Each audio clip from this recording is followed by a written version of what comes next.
Hello दोस्तों, आपका स्वागत है #सक्सेस विद दीपक में। आज जो टॉपिक लेके आ रहे हैं उस टॉपिक का नाम है anti anginal drugs. Anti anginal drugs होता क्यों है, क्यों दिया जाता है, ये कितने प्रकार के हैं, ये सब हम इस वीडियो में पढ़ेंगे। सबसे पहले आते हैं एंटी एंजाइनल ड्रग्स दिया क्यों जाता है। तो जब हमारे कहाँ पर हार्ट के मसल्स में, जिसको मायोकार्डियम कहते हैं, वहाँ पर ऑक्सीजन सही मात्रा में नहीं पहुँच पाता, मतलब जितना कंजप्शन है उतना वहाँ पर फ्लो नहीं हो पाता है ऑक्सीजन, तब वहाँ पर क्या हो जाएगा, ऑक्सीजन की कमी हो जाएगी, ऑक्सीजन डिमांड बढ़ जाएगा, लेकिन सप्लाई क्या होगा ऑक्सीजन का, कम हो जाएगा। उस अवस्था को हम कहते हैं एंजाइना पेक्टोरिस, ठीक है। और इसके अगेंस्ट में जो ड्रग्स दिया जाता है उसको कहते हैं एंटी एंजाइनल ड्रग। में इससे क्या होता है, चेस्ट में आपका क्या होगा, सडन डिस्कम्फर्ट, ऐसा लगेगा कि कुछ कमी हो रही है, मतलब डिस्कम्फर्ट, अच्छा फीलिंग नहीं होगा। क्यों? क्योंकि आपके मायोकार्डियम में क्या हो गया है, इस्कीमिया हो गया है। इस्कीमिया कहने का क्या मतलब है, ऑक्सीजन की कमी। इस्कीमिया मतलब होता है कि ऑक्सीजन की कमी हो रही है आपके मायोकार्डियम में, ठीक है। मतलब कि जितना डिमांड, मतलब जितना हमारे मायोकार्डियम क्या, मसल ऑफ हार्ट, जितना मसल ऑफ हार्ट को ऑक्सीजन चाहिए, जितना डिमांड है उतना ऑक्सीजन नहीं सप्लाई हो पा रहा है। तो चलिए देखिए, अच्छे से समझते हैं क्या लिखा हुआ है।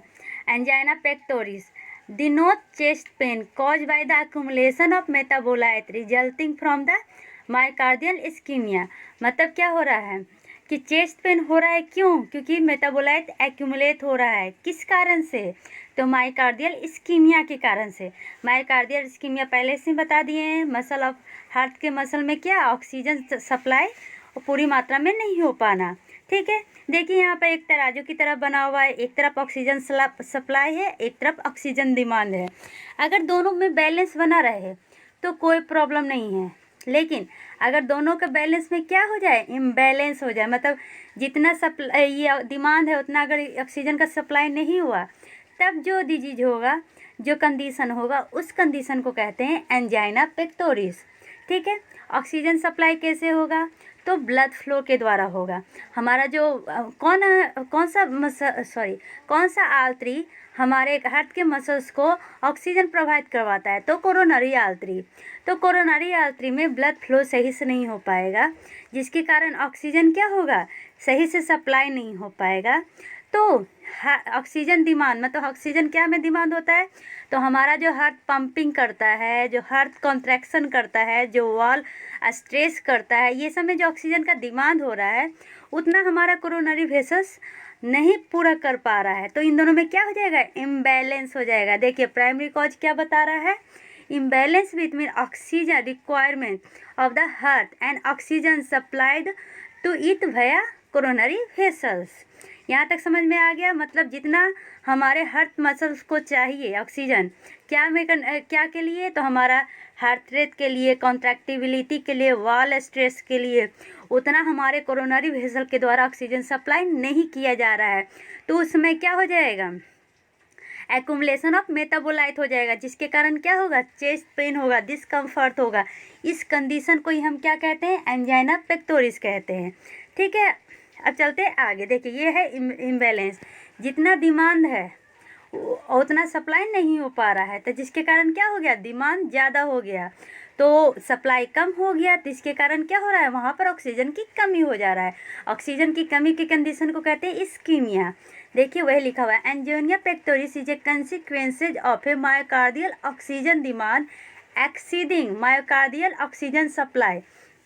मतलब डिमांड ज़्यादा हो गया सप्लाई से, तो उस कंडीशन को ही हम क्या कहें, एंजाइना पेक्टोरिस। पूरी तरह समझ में आ गया। चलिए आगे चलते हैं। क्या कह रहा है, determination of myocardial oxygen supply.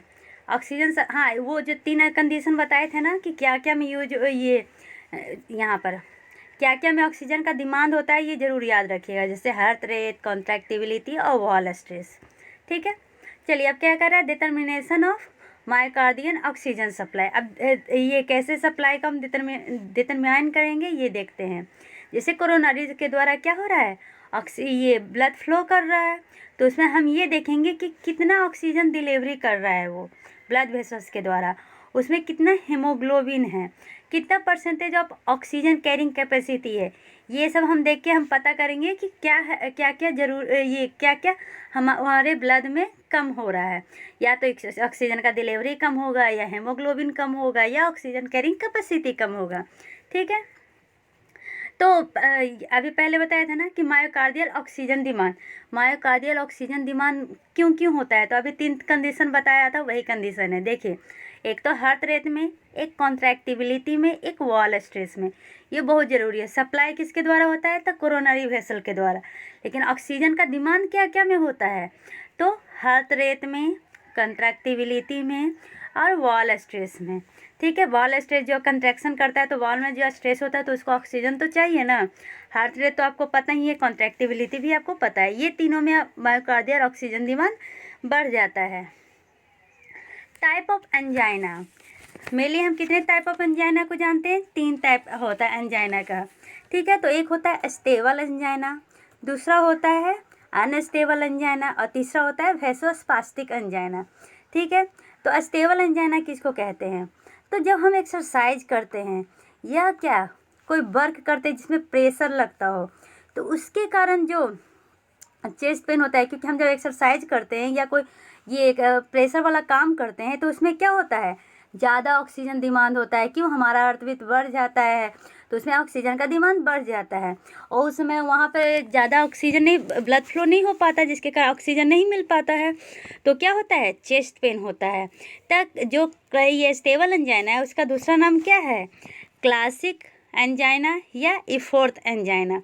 याद कर लीजिए, स्टेबल एंजाइना का दूसरा नाम क्या है, क्लासिक एंजाइना या इफोर्थ एंजाइना।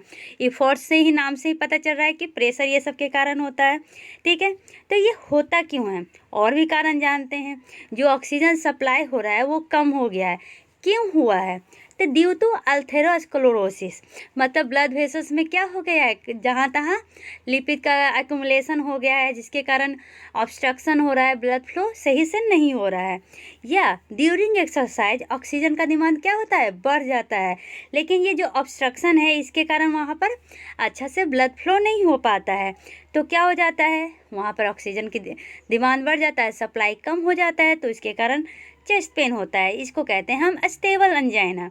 दूसरा नाम है क्लासिक या इफोर्थ एंजाइना। फिर से एक बार, जब आप एक्सरसाइज करते हैं तो अल्थेरोस्क्लेरोसिस से एक कंडीशन होता है जिसमें क्या होता है, आपके ब्लड वेसल्स में लिपिड जहाँ तहाँ जमा हो जाता है, जिसके कारण आपका ब्लड फ्लो सही से नहीं हो पाता है। जब आप एक्सरसाइज करते हैं या कोई प्रेशर वाला काम करते हैं तो उसमें क्या होता है, हमारा ब्लड फ्लो ज़्यादा हो जाता है, लेकिन ड्यू टू दिस एक्यूमुलेशन, मतलब जो ड्यू टू ये जो लिपिड जमा हो गया, ब्लड फ्लो सही से नहीं हो पाता, तो ऑक्सीजन जितना डिमांड है उतना सप्लाई नहीं हो पाता है, जिसके कारण चेस्ट पेन होता है, और उसी को कहते हैं स्टेबल एंजाइना।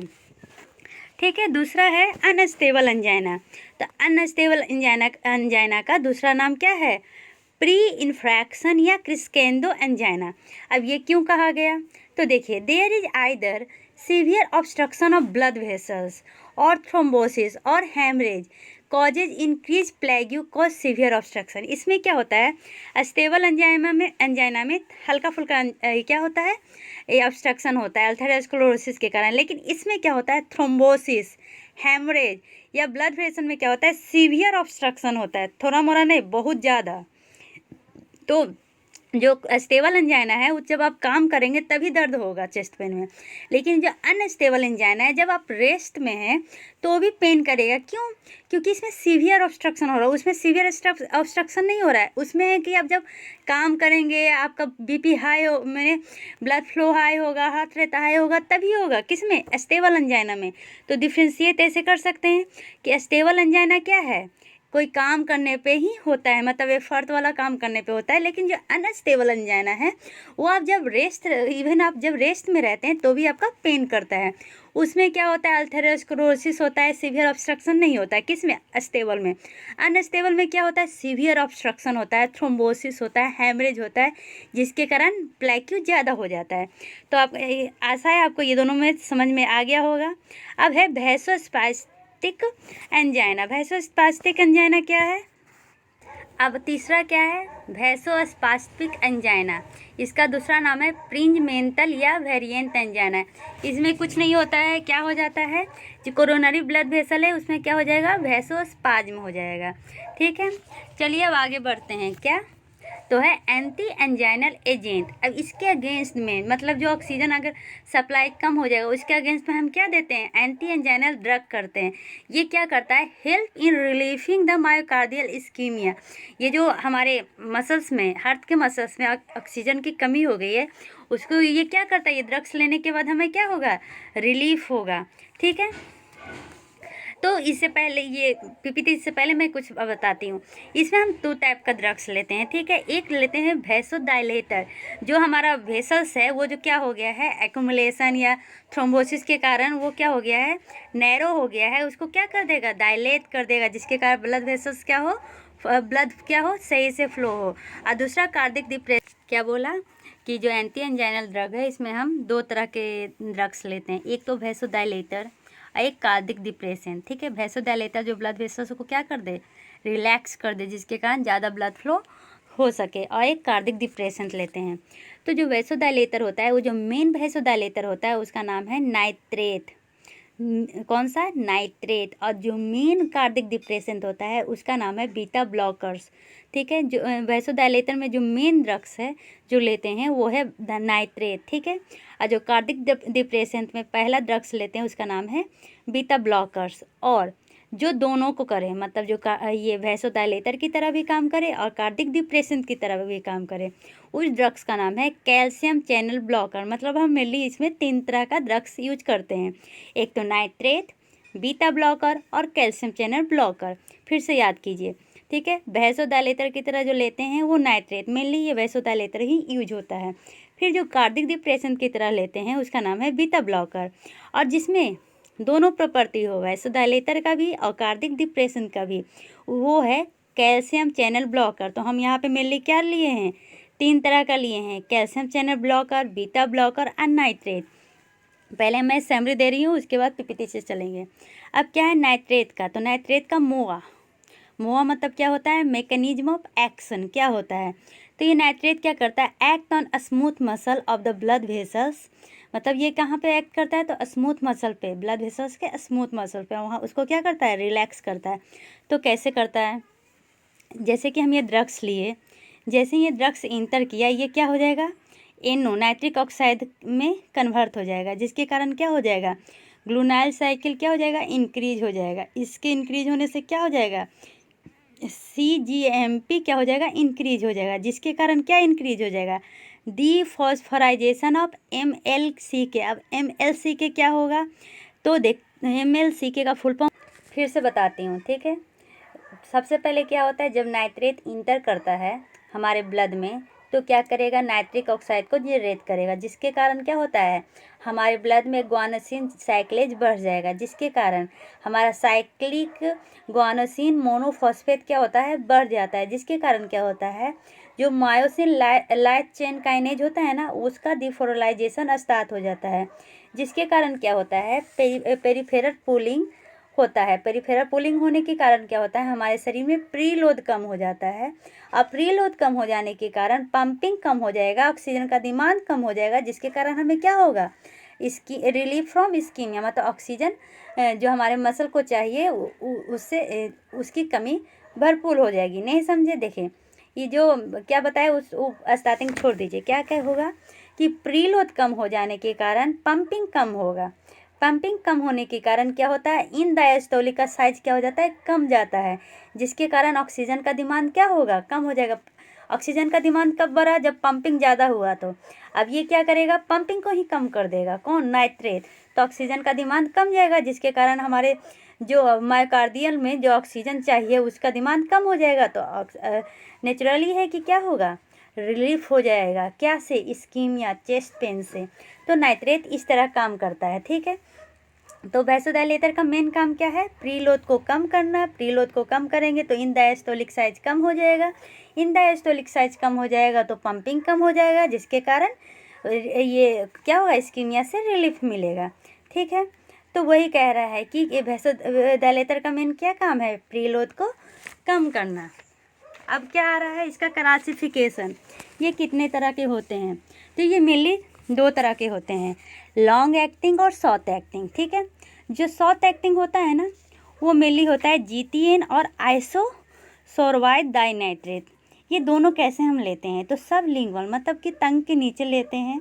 कौन कौन सा, फिर से याद कीजिए, जीटीएन और आइसोसोर्बाइड डाइनाइट्रेट, याद कीजिए आइसोसोर्बाइड डाइनाइट्रेट। शॉर्ट एक्टिंग है जीटीएन और आइसोसोर्बाइड क्या है, डाइनाइट्रेट। अब क्या है कि ये जो दोनों है जीटीएन और जीटीएन का फुल फॉर्म क्या होगा, चलिए अब नोट्स से पढ़ाते हैं तो आपको ज़्यादा समझ में आएगा। मैंने आपके लिए नोट प्रोवाइड करवाया है। देखिए अभी बताया था ना कि 2 तरह का हम मेनली इसमें यूज करते हैं प्रोसेस, एक वैसोडाइलेटर का, एक कार्डिक डिप्रेसेंट का। तो जो नाइट्रेट है वो वैसोडाइलेटर की तरह यूज होता है और जो कार्डिक डिप्रेसेंट है वो बीटा ब्लॉकर की तरह यूज होता है। और जो कैल्शियम ब्लॉकर है वो दोनों वैसोडाइलेटर और कार्डिक डिप्रेसेंट दोनों की तरह यूज होता है। तो नाइट्रेट का मोआ क्या होगा, मैकेनिज्म ऑफ एक्शन क्या होगा, ये क्या पे काम करता है, तो ब्लड वेसल के स्मूथ मसल पे काम करता है। जब वो ये जो ड्रग्स है नाइट्रेट ड्रग्स जब इंटर करेगा तो जनरेट करेगा नाइट्रिक ऑक्साइड। नाइट्रिक ऑक्साइड क्या करेगा, हमारे ब्लड का ग्लूनाइल साइक्लेज बढ़ा देगा, जिसके कारण क्या होगा, साइक्लिक गुआनोसिन मोनोफॉस्फेट ज़्यादा होगा, जिसके कारण मायोसिन लाइट चेन काइनेज का डिपोलाराइजेशन स्टार्ट होगा, जिसके कारण क्या होगा, पेरिफेरल पूलिंग होगा, जिसके कारण क्या होता है, प्रीलोड घट जाता है, इंडायस्टोलिक साइज घट जाता है, पंपिंग घट जाएगा और जिससे क्या होगा, रिलीफ फ्रॉम इस्कीमिया। सिंपल है, तो इसलिए हम वैसोडाइलेटर का मेनली यूज करते हैं। अब क्या है इसका क्लासिफिकेशन बता रहे थे, तो 2 तरह का होता है नाइट्रेट का, short acting long acting. Short acting का होता है जीटीएन ग्राइसलाइल ट्राइनाइट्रेट, इसका दूसरा नाम है नाइट्रोग्लाइसिन जो मेनली यूज होता है। ठीक है, और कौन सा ड्रग्स लेते हैं, आइसोसोर्बिड डाइनाइट्रेट, याद कीजिए ग्लाइसलाइल ट्राइनाइट्रेट और डाइनाइट्रेट, इसे तो आपको याद रहेगा। ये हम कैसे लेते हैं, तो सब लिंगुअल जीव के अंदर से लेते हैं, जहाँ पे ऑब्जर्प्शन क्या होता है, मैक्सिमम होता है और फर्स्ट पास मैकेनिज्म के द्वारा ये काम करता है। ठीक है, किसके अनुसार, फर्स्ट पास इफेक्ट के द्वारा, जिसमें क्या होता है, इसका एक्शन बहुत फास्ट होता है। दूसरा है लॉन्ग एक्टिंग। लॉन्ग एक्टिंग में हम क्या यूज करते हैं, तो आइसोसोर्बिड मोनोनाइट्रेट, देखिए इसमें मोनोनाइट्रेट यूज हुआ, उसमें क्या था, डाइनाइट्रेट और ट्राइनाइट्रेट, किसमें, शॉर्ट एक्टिंग में डाइनाइट्रेट और ट्राइनाइट्रेट यूज हुआ, और जो मोनोनाइट्रेट है वो लॉन्ग एक्टिंग में यूज हुआ। ठीक है, और इसमें ये लॉन्ग एक्टिंग में आइसोसोर्बाइड डाई नाइट्रेट भी यूज होता है। ठीक है, लेकिन ये जो यूज होगा ये ओरल, शॉर्ट एक्टिंग में क्या था, सब लिंगुअल, लेकिन लॉन्ग एक्टिंग में क्या होगा, हम ओरल लेते हैं। सब लिंगुअल और ओरल में ये डिफरेंस है कि सब लिंगुअल में हम जो ड्रग्स लेंगे वो टंग के नीचे से लेंगे, जिसके कारण क्या होगा, एब्जॉर्प्शन मैक्सिमम होता है। टंग में तो पूरा ब्लड वेसल्स प्रेजेंट होते हैं तो एब्जॉर्प्शन मैक्सिमम होगा, लेकिन जब हम ओरल लेंगे तो वो पहले स्टोमक में जाएगा, फिर ये डियोडनम में जाएगा, फिर स्मॉल इंटेस्टाइन में जाके उसका एब्जॉर्प्शन होगा। ठीक है, तो ये भी फर्स्ट पास इफेक्ट को पास करता है। लेकिन ये जो लॉन्ग एक्टिंग आइसोसोर्बिड डाइनाइट्रेट है ये मेनली किस लिए यूज होता है, तो क्रोनिक प्रोफाइलैक्सिस की तरह यूज करते हैं। मतलब क्या आप ऐसा चांसेस है कि आपको ये क्या होया हुआ है, एंजाइना पेक्टोरिस होया हुआ है, तो हम प्रोफाइलैक्सिस की तरह यूज करते हैं, क्योंकि ये जो ड्रग्स ये जो एंजाइना पेक्टोरिस है मेनली एल्डर एज में होता है। ठीक है, तो ये तो क्रोनिक हो गया, तो हमें उन्हें उनमें प्रोफाइलैक्सिस की तरह हम क्या देते हैं, आइसोसोर्बिड डाइनाइट्रेट। और भी ड्रग्स यूज होता है, जैसे क्या है, इरिथ्राइल टेट्रानाइट्रेट, पेंटाथ्रिटाइल टेट्रानाइट्रेट।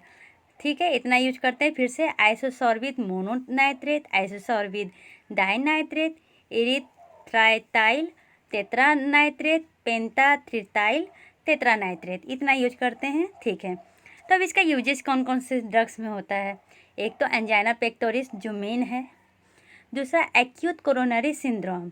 एक्यूट कोरोनरी सिंड्रोम में हम कैसे लेते हैं, 3 टैबलेट ओरली लेते हैं एट 5 मिनट ऑफ इंटरवल। ठीक है, मतलब कि जो ये ड्रग्स है उसको वो 3 टैबलेट लेते हैं एक बार में, लेकिन 5 मिनट का क्या होना चाहिए, इंटरवल होना चाहिए। अगर तब भी रिलीफ नहीं हुआ तो हम कैसे लेते हैं, आईवी के द्वारा लेते हैं। ठीक है। और क्या में एमआई में यूज होता है, और क्या में होता है तो कार्डिक हाथफेलुआ।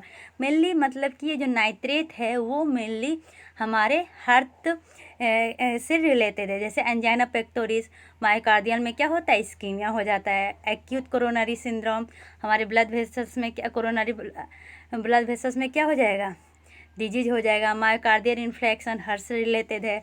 और कोरोना ये क्या है, कोरोनरी हेल्थ फेल्योर भी हार्ट से रिलेटेड है। तो मेनली ये जो नाइट्रेट ड्रग्स होता है वो किस लिए देते हैं, तो हार्ट से रिलेटेड प्रॉब्लम में हम देते हैं। ठीक है। अब आ गया इसका एडवर्स इफेक्ट। एडवर्स इफेक्ट में क्या है, आपको ऐसा लगेगा कि आपका सर क्या है, भारी भारी लग रहा है, फुलनेस ऑफ हेड।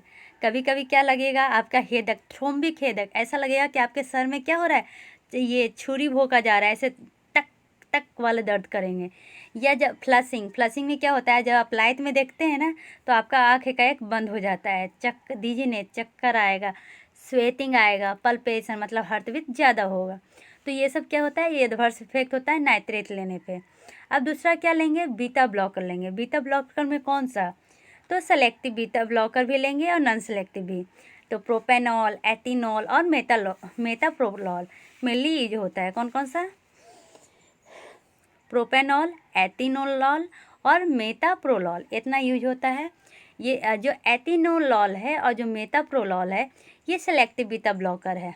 ये क्या में यूज होता है, act on beta receptor of heart. ये जो बीटा ब्लॉकर है ये मेनली किस पे एक्ट करता है, तो beta 1 blocker of the heart पे।